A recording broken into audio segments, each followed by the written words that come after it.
Tech ലോകത്തു നിന്നുള്ള വാർത്തകൾ. പ്രമുഖ IT കമ്പനിയായ വിപ്രോയിൽ യുവാക്കൾക്ക് വൻ തൊഴിലവസരം.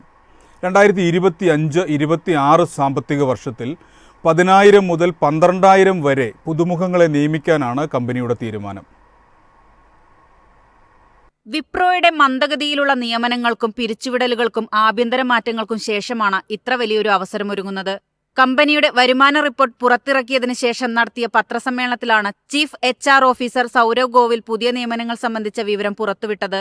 മാറ്റങ്ങൾ ഉൾക്കൊണ്ടുകൊണ്ട് നടത്തുന്ന നിയമനങ്ങൾ വ്യവസായത്തിന്റെ പുതിയൊരു വഴിത്തിരിവ് സൃഷ്ടിച്ചേക്കാമെന്നാണ് അദ്ദേഹം പറയുന്നത്. കഴിഞ്ഞ ഒക്ടോബർ-ഡിസംബർ പാദത്തിൽ 7,000 പേർ പുതിയതായി ജോയിൻ ചെയ്തു. നടപ്പു സാമ്പത്തിക വർഷത്തിൽ 10,000-ഓളം പുതുമുഖങ്ങളെ നിയമിക്കുകയാണ് ലക്ഷ്യം. ഈ വർഷം അവസാന പാദത്തിൽ 2,500 മുതൽ 3,000 പേർ വരെ പുതിയതായി ചേരുമെന്ന് പ്രതീക്ഷിക്കുന്നതായും അദ്ദേഹം വ്യക്തമാക്കി. ഉദ്യോഗാർത്ഥികൾക്ക് ഗുണനിലവാരവും കാര്യക്ഷമതയും നിലനിർത്തുന്നതിന് പുനർമൂല്യനിർണയ പ്രക്രിയകൾ അവതരിപ്പിക്കേണ്ടതിന്റെയും നൈപുണ്യാവസരങ്ങൾ നൽകേണ്ടതിന്റെയും പ്രാധാന്യത്തെക്കുറിച്ചും അധികൃതർ ഓർമ്മിപ്പിച്ചു. News desk Myfin TV. ജർമ്മനിയിലെ ഇന്റർസിറ്റി ബസ് സർവീസ് ദാതാക്കളായ ഫ്ലിക്സ് ബസ് കേരളത്തിലേക്കും. ബാംഗ്ലൂരു ആലപ്പുഴ റൂട്ടിലാണ് സർവീസിന് തുടക്കം കുറിച്ചത്. ദക്ഷിണേന്ത്യൻ സംസ്ഥാനങ്ങളിൽ ഗതാഗത രംഗത്ത് വിപണി സാന്നിധ്യം വികസിപ്പിക്കാനുള്ള കമ്പനിയുടെ തീരുമാനത്തിന്റെ ഭാഗമാണ് പുതിയ സർവീസ്.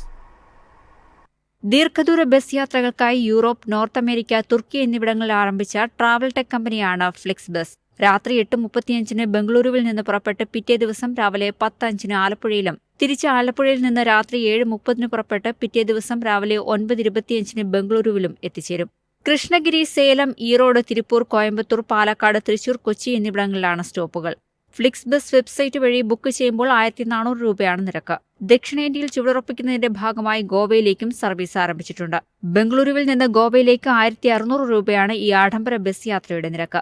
രാജ്യത്തെ പ്രധാന ടൂറിസം കേന്ദ്രങ്ങളായ ഗോവയെയും കേരളത്തെയും ബംഗളൂരുവുമായി ബന്ധിപ്പിക്കുന്ന ബസ് സർവീസുകൾ ആരംഭിക്കുന്നതിൽ സന്തോഷമുണ്ടെന്ന് ഫ്ലിക്സ് ബസ് ഇന്ത്യ MD സൂര്യ ഖുറാന പറഞ്ഞു. മിതമായ നിരക്കിൽ സുഖകരവും പ്രകൃതി സൗഹൃദവുമായ യാത്രാ സൗകര്യങ്ങൾ ഒരുക്കുകയാണ് ലക്ഷ്യമെന്നും അദ്ദേഹം പറഞ്ഞു. News desk Myfin TV. രാജ്യത്ത് സമയകൃത്യതയിൽ 1-ാം സ്ഥാനത്തുള്ള തീവണ്ടി എന്ന നേട്ടം സ്വന്തമാക്കി വന്ദേ ഭാരത്. സമയം പാലിക്കുന്നതിൽ കേരളത്തിൽ ഓടുന്ന തീവണ്ടികൾ പുറകോട്ട് പോയതായും പഠനം സൂചിപ്പിക്കുന്നു.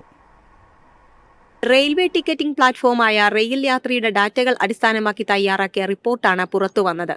റെയിൽ ഗതാഗത മേഖലയിൽ വലിയ മാറ്റങ്ങളുണ്ടാക്കിയ വന്ദേ ഭാരത് ട്രെയിനുകൾ തന്നെയാണ് നിലവിൽ രാജ്യത്ത് ഏറ്റവും സമയകൃത്യത പാലിക്കുന്ന തീവണ്ടി. ഇക്കാര്യത്തിൽ കേരളത്തിലെ തീവണ്ടികൾ മോശം പ്രകടനമാണ് നടത്തുന്നതെന്നും പഠനം സൂചിപ്പിക്കുന്നു. അതേസമയം രാജ്യത്ത് മൊത്തത്തിൽ തീവണ്ടികളുടെ സമയകൃത്യത താരതമ്യേന മെച്ചപ്പെട്ടതായും റെയിൽ യാത്രീ രേഖകൾ പറയുന്നു. 2024 രാജ്യത്തെ പാസഞ്ചർ തീവണ്ടികളുടെ വൈകിയോടലിൽ 8% കുറവാണ് രേഖപ്പെടുത്തിയിരിക്കുന്നത്. തീവണ്ടികൾ വൈകിയോടുന്നതിലെ ശരാശരി സമയം 20 മിനിറ്റിൽ നിന്ന് 18 മിനിറ്റായി കുറഞ്ഞു. ഉത്തരാഖണ്ഡ്, ഗുജറാത്ത്, പഞ്ചാബ് സംസ്ഥാനങ്ങളിലെ തീവണ്ടികളാണ് സമയകൃത്യതയിൽ പ്രകടനം മെച്ചപ്പെടുത്തിയത്. കേരളത്തിന് പുറമെ ബംഗാൾ, ഒഡീഷ, തമിഴ്നാട് സംസ്ഥാനങ്ങളിലെ ട്രെയിനുകളും സമയകൃത്യത പാലിക്കുന്നതിൽ മുൻവർഷത്തേതിൽ നിന്ന് പിറകോട്ടുപോയി. ട്രെയിനുകളിൽ ഹംസഫർ എക്സ്പ്രസ് ആണ് കൃത്യസമയം പാലിക്കുന്നതിൽ രാജ്യത്ത് ഏറ്റവും പുറകിലുള്ളത്.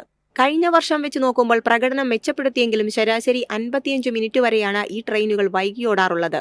തുരന്തോ എക്സ്പ്രസ്, ശതാബ്ദി എക്സ്പ്രസ്, വന്ദേ ഭാരത് എന്നിവയാണ് ഈ വർഷം പ്രകടനം മെച്ചപ്പെടുത്തിയത്. News desk Myfin TV. Indian smartphone വിപണിയിൽ പുതിയ നേട്ടവുമായി ആപ്പിൾ. രാജ്യത്തെ ഏറ്റവും വലിയ 5 സ്മാർട്ട് ഫോൺ ബ്രാൻഡുകളിൽ ഒന്നായി ആപ്പിൾ മാറി. പോയ വർഷം വരുമാനത്തിലും ആപ്പിൾ വളർച്ച രേഖപ്പെടുത്തി. ഇന്ത്യയിൽ ഐഫോണുകളുടെ വിൽപ്പന ആരംഭിച്ച ശേഷം ഇതാദ്യമായാണ് ആപ്പിൾ ആദ്യ 5-ലെത്തുന്നത്. 2024 സെപ്റ്റംബർ മുതൽ ഡിസംബർ വരെയുള്ള കാലയളവിൽ ആപ്പിൾ 9 മുതൽ 10% മാർക്കറ്റ് ഷെയർ സ്വന്തമാക്കി. ഇന്ത്യയിൽ ആപ്പിൾ കമ്പനിയുടെ സ്മാർട്ട് ഫോൺ വിൽപ്പനയിലെ ഏറ്റവും ഉയർന്ന വിപണി മൂല്യമാണിതെന്ന് കൗണ്ടർ പോയിന്റ് റിസർച്ചിന്റെയും IDC-യുടെയും റിപ്പോർട്ടുകളിൽ പറയുന്നു. 2024 ആപ്പിൾ 1.20 കോടി ഐഫോണുകൾ ഇന്ത്യയിൽ വിറ്റഴിച്ചതായാണ് കണക്ക്. 2023 90 ലക്ഷം മാത്രമായിരുന്നു വിറ്റഴിഞ്ഞ ഫോണുകളുടെ എണ്ണം. വരുമാനത്തിലും ആപ്പിൾ ഇന്ത്യയിൽ വലിയ വളർച്ച രേഖപ്പെടുത്തി. 2023-24 സാമ്പത്തിക വർഷത്തിൽ അറ്റാദായം 23% ഉയർന്ന് 2,745.7 കോടി രൂപയിലും വരുമാനം 36% വർദ്ധിച്ച് 67,121.6 കോടി രൂപയിലുമെത്തി. നടപ്പ് സാമ്പത്തിക വർഷവും ഇന്ത്യയിൽ ആപ്പിൾ സാമ്പത്തിക വളർച്ച തുടരുമെന്നാണ് പ്രവചനം. അതേസമയം ഉപഭോക്താക്കൾക്ക് ആപ്പിളിന്റെ സേവനങ്ങൾ എളുപ്പത്തിൽ ലഭ്യമാക്കുന്നതിന് കമ്പനി ആപ്പിൾ സ്റ്റോർ ആപ്പ് ഇന്ത്യയിൽ അവതരിപ്പിച്ചു. ഉപഭോക്താക്കൾക്ക് ആക്സസ് ഉള്ള ഫിസിക്കൽ സ്റ്റോർ, അംഗീകൃത വിൽപ്പനക്കാർ, തേർഡ് പാർട്ടി റീറ്റെയിലർമാർ എന്നിവയ്ക്കു പുറമെ രാജ്യത്തെ ആപ്പിളിന്റെ ഉൽപ്പന്നങ്ങളിലേക്കും സേവനങ്ങളിലേക്കുമുള്ള പൂർണ്ണമായ ആക്സസ് ആണ് ആപ്പിന്റെ ലക്ഷ്യം. തങ്ങളുടെ നെറ്റ്വർക്ക് ശക്തമാക്കിക്കൊണ്ട് രാജ്യത്തെ കൂടുതൽ ഉപയോക്താക്കളിലേക്ക് എത്താൻ ആപ്പിൾ സ്റ്റോർ ആപ്ലിക്കേഷൻ സഹായിക്കുമെന്ന് കമ്പനി അറിയിച്ചു. News desk Myfin TV.